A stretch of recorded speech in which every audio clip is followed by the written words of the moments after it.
ایک دفعہ کا ذکر ہے کہ دور کسی ریاست میں ایک بادشاہ اپنی ملکہ اور بیٹی کے ساتھ رہتا تھا۔ بادشاہ بڑا رحم دل تھا، اس کا نام الیگزینڈر تھا اور ملکہ کا نام الزبتھ تھا۔ ان کی ایک ہی بیٹی تھی جس کا نام شہزادی ڈیسوزا تھا۔ شہزادی جب کچھ بڑی ہوئی تو وہ بڑی بیمار رہنے لگی۔ دور دراز کے علاقوں تک یہ بات پھیل چکی تھی کہ شہزادی بہت بیمار ہے۔ انہوں نے بہت سے طبیبوں سے مشورہ کیا اور اس کا علاج کروایا، لیکن شہزادی کو کوئی افاقہ نہ ہوا۔ ایک دن بادشاہ کے دربار میں ایک بوڑھا شخص حاضر ہوا۔ اس نے کہا کہ بادشاہ سلامت، میں جانتا ہوں کہ شہزادی کیسے ٹھیک ہوگی۔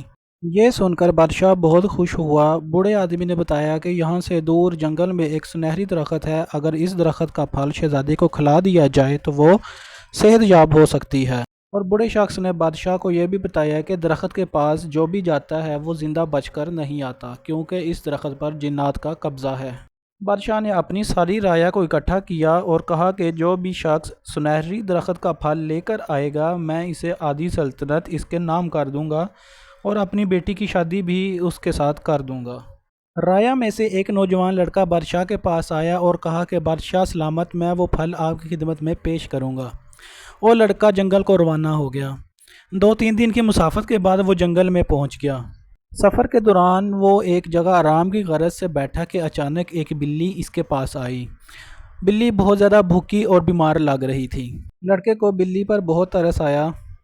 لڑکے نے بلی کو کھانا کھلایا۔ جیسے ہی بلی نے کھانا کھایا تو بلی ایک پری میں بدل گئی۔ پری لڑکے کی رحمدلی سے بہت خوش ہوئی اور لڑکے سے جنگل میں آنے کا مقصد دریافت کیا۔ لڑکے نے فوراً اسے اپنا مقصد بتا دیا۔ پری نے کہا کہ میں تمہاری مدد کر سکتی ہوں۔ اس نے لڑکے کو کھانے کے لیے کچھ دیا اور کہا کہ اگر تم یہ چیز کھا لو گے تو تم غائب ہو جاؤ گے اور کسی کو نظر نہیں آؤ گے۔ لڑکے نے پری کا شکریہ ادا کیا اور اپنے سفر کی جانب روانہ ہو گیا۔ جیسے ہی لڑکا سنہری درخت کے پاس پہنچا، ایک دیو قامت جن اس کے سامنے نمودار ہو گیا۔ وہ لڑکے پر حملہ آور ہونے ہی والا تھا کہ لڑکے نے پری کی دی ہوئی چیز کو کھا لیا اور غائب ہو گیا۔ اب جن کو لڑکا نظر نہیں آ رہا تھا۔ لڑکے نے بڑی آرام سے پھل توڑا اور واپس محل کی طرف روانہ ہو گیا۔ محل پہنچ کر اس نے بادشاہ کو وہ پھل دیا۔ بادشاہ نے وہ پھل اپنی بیٹی کو کھلایا۔ جیسے ہی پھل اس نے کھایا، شہزادی صحت یاب ہو گئی۔ بادشاہ بہت خوش ہوا اور اپنے وعدے کے مطابق اس نے اپنی آدھی سلطنت اس لڑکے کے نام کر دی۔